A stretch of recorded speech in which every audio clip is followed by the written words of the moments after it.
This testimonial is brought to you by #Score, Marketing Division, Sufi Guidance Channel, YouTube. ऐसा मैं तो छोड़ के देख भी लिया कि क्या हाल हो जाता है वाकई। और जब पढ़ा था तो आप आसमान की सीढ़ियां चढ़ने लग गए थे आसमान की तरफ। जब आपने छोड़ा तो Jack and the beanstalk की तरफ पक नीचे आ गए। जी ठीक है। और साहब लोग सब मुझसे पूछते हैं कि क्या करती हो क्या करती हो। हर कोई जो मेरे आसपास रहने वाले लोग हैं, हर किसी की बस जबान पे की बात है कि तुम क्या करती हो। लिंक दे दिया करें, लिंक शेयर कर दें। स्पीक टू शाह साहब की, बोलो इससे बात करो, ये करता है, मैं नहीं करती कुछ भी। करने वाला यही है। He is the man who can do it, otherwise there is nobody who can do it. ठीक है ना।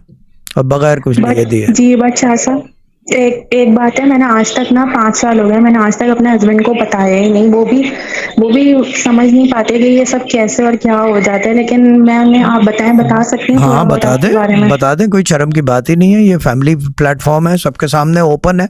इससे ज्यादा ट्रांसपेरेंट कोई प्लेटफॉर्म नहीं है। कोई प्लेटफॉर्म दिखा दो इतना ट्रांसपेरेंट।